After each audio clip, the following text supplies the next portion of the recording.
Fala, nação alvinegra, isso aqui é galo, tem que respeitar. Bom dia, boa tarde, boa noite a todos e a todas que estão ligados aí em mais um vídeo do canal 13 Ano Moral. Estava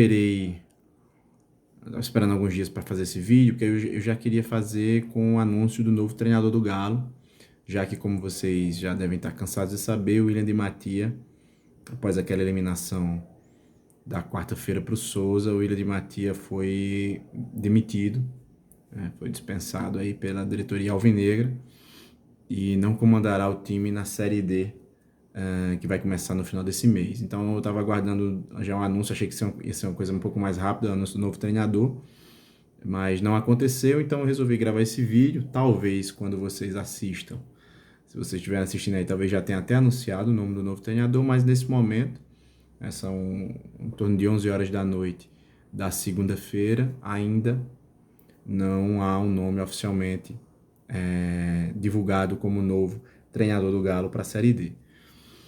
Antes da gente adentrar sobre esse assunto, se inscreve, ganhou vários inscritos aí na última semana, deixa o like, o pessoal está interagindo bastante aí nos comentários, não consegui responder tudo, mas durante a semana eu vou responder todos os comentários do último vídeo contra o Souza, muita provocação também dos anti-alvinegros, normal, faz parte, aqui o canal é democrático, a gente zoou bastante na eliminação dos rivais, agora o pessoal do Souza e do Botafogo principalmente, o pessoal lá da Bela Vista, tem gente pedindo respeito, nem respondi ainda, mas vou responder, tá?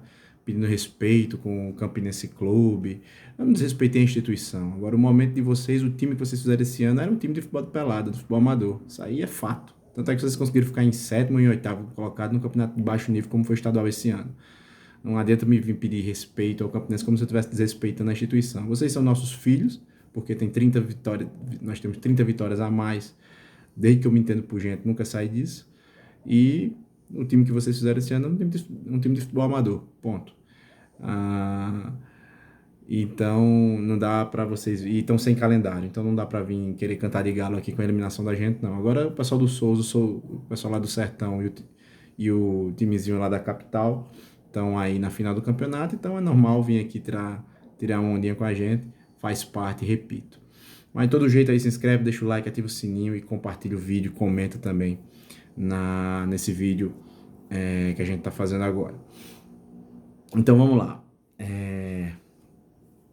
Depois daquela eliminação bem dolorida da última semana, os efeitos não foram efeitos rasos, não, foram efeitos profundos ali, as consequências da eliminação, porque na verdade é o seguinte, a gente vai somar a eliminação do estadual com a eliminação na Copa do Brasil, com a pífia campanha na Copa do Nordeste, em um grupo que todo mundo sabe, é uma única voz aqui em Campina Grande, principalmente entre os torcedores alvinegros e a imprensa, de que o 13 dava sim para ter se classificado na Copa do Nordeste para a próxima fase.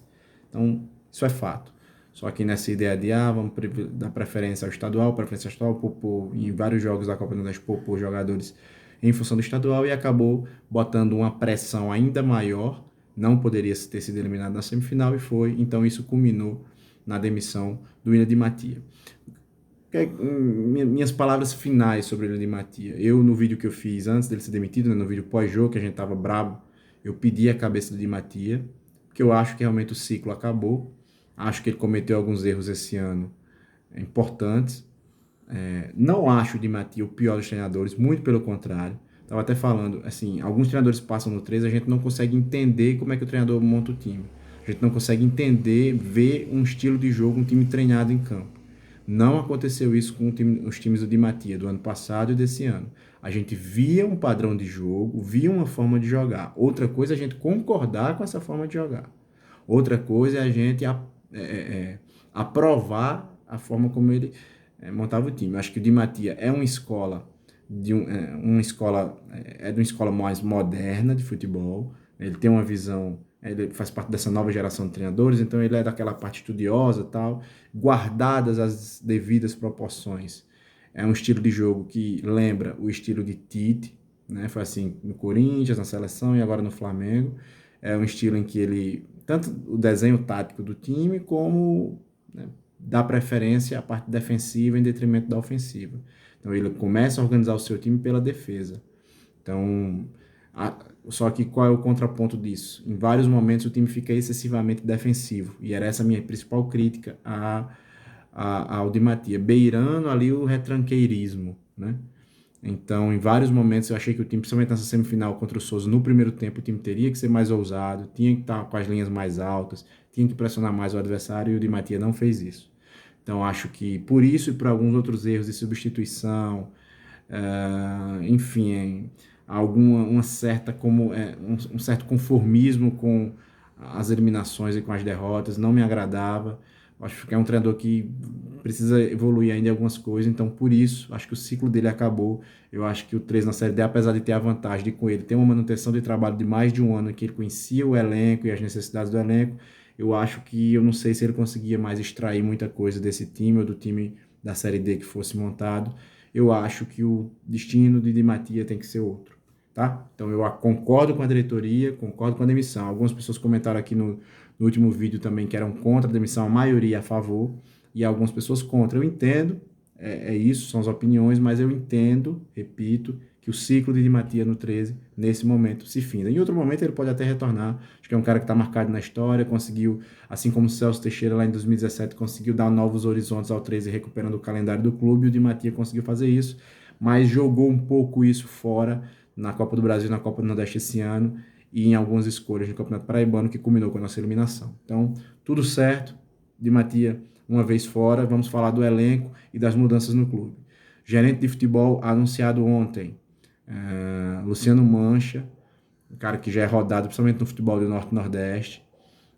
Tem passagem pelo rival também aqui em Campinas, lá para 2015, 2016, acho que é quando ele começa nessa função dele de diretor gerente de futebol.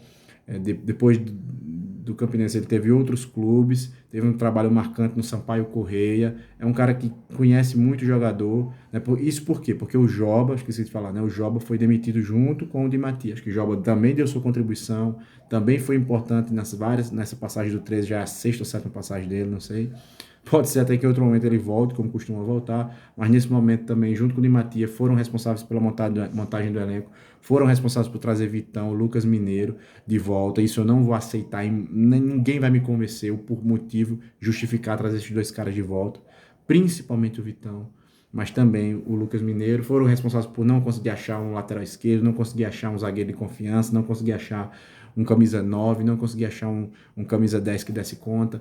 Então foram muitos erros na montagem do elenco, apesar de ter ainda assim conseguir ser um dos melhores elencos do estado, e aí Di Matia não conseguir levar o time à decisão. Eu acho que a formação do elenco também foi errada, então justifica essa demissão do Joba, sim. Então o Luciano Mancha chegou, já deu entrevista hoje, não consegui ver a entrevista ainda, mas vou tentar ver amanhã pela manhã, ou à tarde, não sei, mas ele já está no PV, já está fazendo parte do planejamento, e tem que ser rápido, porque a Série D faltam menos de 3 semanas para o início da Série D, tem que ser rápido, tá? Nossa eliminação foi na quarta-feira passada, hoje é segunda-feira da semana seguinte e ainda não há uma definição. Então vamos lá. Elenco. Já estão confirmadas as saídas do Rubens, lateral esquerdo, do Pedrão, zagueiro, do Felipe Pacajus, lateral direito, Matheus Chaves, jogador até que estava sendo bem utilizado, entrando bem, com exceção daquela falta que ele bate no último lance do jogo contra o Souza, que acho que só pelaquela batida de falta era motivo de demissão, mas era um cara que estava ajudando sempre que entrava. O Matheus recebeu proposta e também saiu. Vitão, Lucas Mineiro e Di Matia também estão, e Di Maria também estão fora, estão sendo também dispensados. Jonathan, que era um menino da base também, centroavante, que não mostrou qualidade nenhuma, também foi dispensado. Acho que Riquelme também dispensado. Esses são os jogadores que eu lembro agora. Acho que basicamente por hora são esses. Espero ainda o Rubens, o Igor, lateral esquerdo, que eu não vi um anúncio oficial ainda. Já deveria ter saído na primeira lista. Já mostrou que não tem qualidade nenhuma para estar nesse elenco. Pelo menos a fase dele é horrorosa, né? E ainda mais 2 ou 3 ali que eu acho que precisam estar nessa lista também, tá? Dos nossos destaques, Xande, Tiaguinho, Will e Edmundo. Xande, tudo indica que está indo para o Vitória da Bahia.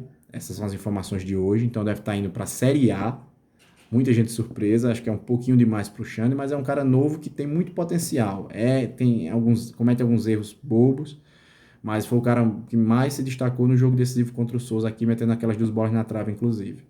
Então, Xande está indo para o Vitória da Bahia, a gente vai perdê-lo.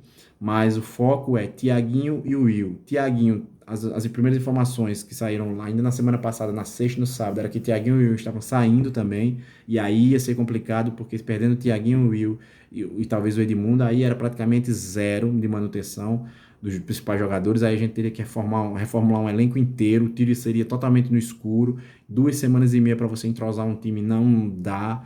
Ia ser complicado. Mas hoje, espero que se confirme essas notícias amanhã. Tiaguinho e o Will. Tiaguinho deve ficar por pelo menos mais 9 jogos para cumprir o contrato dele, que era de 3 meses, o empréstimo. São 14 jogos nessa primeira fase, 9 jogos já é bastante coisa, já dá para ajudar bastante caso a gente não consiga estender esse contrato. E o Will, o 13 está negociando a renovação do empréstimo junto ao Santo André, que é o passe dele de São Paulo.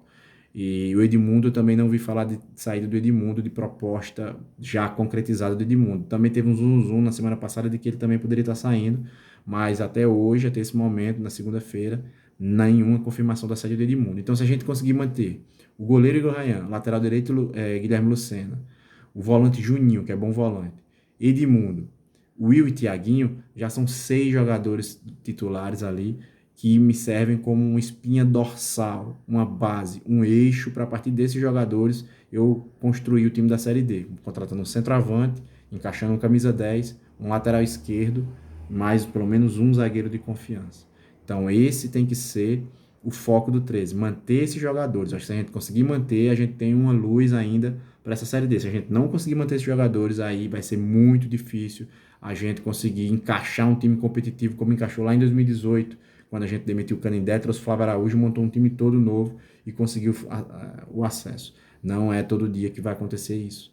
Então vamos ficar atentos às próximas horas na confirmação da manutenção desses jogadores. Tiaguinho, Will e também Edmundo, assim como o Igor Rayan, que eu acho que vai ficar, e o lateral direito, Guilherme Lucena, que eu acho que vai ficar também.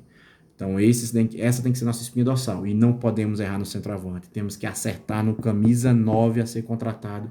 Vai ser fundamental Luciano Mancha, Bolinha e o treinador que chegar acertar nesse centroavante. Agora, falando do treinador, para a gente encerrar o vídeo.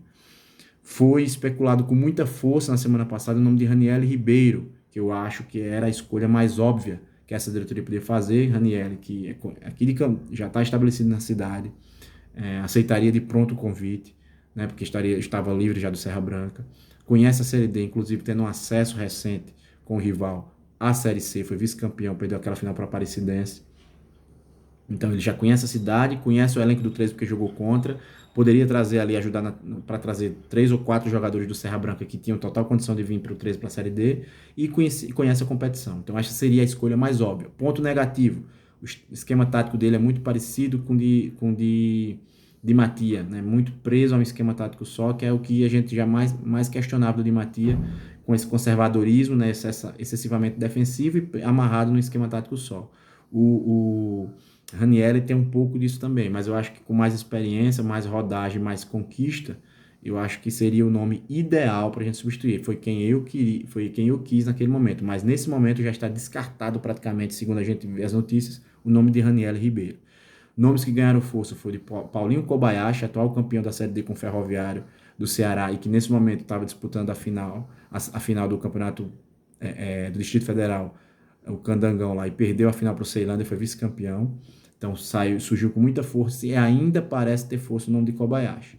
Outros nomes podem surgir ou podem estar na mesa, porque o que a gente sabe é que, na verdade, nesse momento, depois da força com Raniel, que não se confirmou, da força também no nome de Paulinho Kobayashi, que ainda não se confirmou, a gente sabe que tem 4 nomes na mesa para o Luciano Mancha e para a diretoria do 13 definir. Já podem até ter definido. A informação é que ainda hoje eles iam definir esse nome, mas que a divulgação talvez se desse só na quarta ou talvez amanhã já, na terça-feira. Por isso que eu estou dizendo que quando vocês estiverem vendo esse vídeo, talvez já tenha sido até definido o nome do treinador. mas a gente sabe que tem 4 nomes da mesa do Luciano Mancha. Eu acho que um deles é o Kobayashi, o Paulinho Kobayashi. O ponto negativo é que ele é muito caro e que ele não sei se ele vai ter interesse de dirigir um time na Série D, já que ele está em alta, foi campeão da Série D e foi lá para o time muito dinheiro, que é esse time de empresários lá do Capital, foi vice-campeão, e pode ser que ele queira uma Série C acima, para cima, nesse segundo semestre agora. Mas é um nome que deve estar na mesa e mais 3 outros nomes estão lá. A qualquer momento haberemos treinador no Presidente Vargas. Enfim, para não deixar esse vídeo muito longo, é isso nesse momento. Tinha outras coisas que eu queria trazer para vocês, mas vou deixar para o próximo vídeo, quando a gente tiver anunciado já o nome do treinador. Possíveis jogadores, eu acho que a gente tem alguns nomes aí interessantes que a gente poderia trazer, mas a gente vai deixar para abordar isso no próximo vídeo, tá bom? Para a gente não ficar com um vídeo muito extenso, que a gente já está em 16 minutos de vídeo. Resumindo, Di Matia fora, Joba fora, Luciano Mancha, novo gerente de futebol, 4 nomes na mesa para ser escolhido um treinador. O nome de Ranieri já foi muito forte nesse momento, está descartado. Paulinho Kobayashi pode ser um nome se chegar a um acordo salarial e ele tiver interesse de voltar a treinar um time para a Série D. E a lista de jogadores dispensa muito, já se movimentando bem, com destaque para Vitão, Di Matia e Lucas Mineiro fora. Essa trinca de ataque do 13, então temos que acertar no ataque. Foco para manter Xande, Tiaguinho, Edmundo, Ryan e Guilherme Lucena para ser nossa espinha dorsal do time da Série D, tá bom? Então é isso, atentos, todo mundo muito atento, muita ansiedade, olhando o Twitter toda hora, o X, né? Agora é o X toda hora, olhando o Instagram toda hora para ver se tem alguma atualização da informação, ouvindo as fontes, mas até agora nenhum nome efetivamente confirmado. Vamos aguardar e já pensar em novas contratações, novos jogadores o quanto antes, porque a Série D está batendo na porta, começa dia 28 desse mês, o 3 acho que estreia dia 29, tá bom? Então é isso, fiquem ligados, fiquem atentos, comentem possíveis nomes, o que é que vocês acharam. Eu era a favor de ter Ranieri, mas já está descartado, página virada. Espero que a diretoria não invente muito, porque não dá para trazer um treinador, embolar muita coisa com pouco tempo, Série D está batendo na porta, tá? Se inscreve, deixa o like, ativa o sininho, compartilha o vídeo. E a qualquer momento, vídeo novo, saindo um nome do treinador, talvez já saia amanhã ou no mais tarde da quarta-feira, a gente traz um novo vídeo para comentar a escolha da diretoria, tá bom? Tamo junto, nação. Valeu!